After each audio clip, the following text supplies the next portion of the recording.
तो आखिरकार तुम काम पर आ ही गए। जी कहिए, क्या काम है? हामिद नाम है मेरा। मुझे कॉल लेनी होगी। क्या दमीर खान के बारे में तफ्तीश हो रही है? ज़मरुद, कम से कम मेरी बात तो सुन लो, मुझे सब कुछ समझाने दो प्लीज। ज़मरुद, अदनान, ये समझना कि उस हादसे में मैं मर गई थी। ज़मरुद, आप तो मेरे करीब भी मत आइएगा। आफरीन है तुम पर। ऐसी बातें कहाँ से सीखी तुमने? ये खेल तुमने ही रचा है ना, ताकि इस घर की मालकिन तुम बन सको। खुदा का वास्ता, तुम अकेली नहीं रह सकती। अभी तुम कोमा से बाहर आई हो। हम दोनों ही जानते हैं कि आपको मेरा कोई ख्याल नहीं।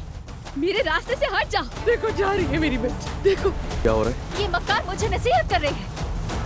मैं अपने शौहर के साथ रहूंगी। अगर तुमसे ये बर्दाश्त नहीं होता तो तुम चली जाओ। तुम कल ही वापस जा रही हो। ज़मरुद, मैं तुमसे इल्तिजा करता हूँ, रुक जाओ। अदनान, दूर रहो मुझसे। खुदा करे इसका गुस्सा उस हादसे की याद ना दिला दे।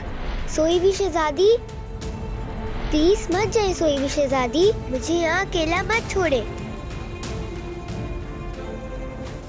ज़मरुद और अदनान की असीम मोहब्बत जल्द तारीख का हिस्सा बन जाएगी। देखो तो इस मक्कार को।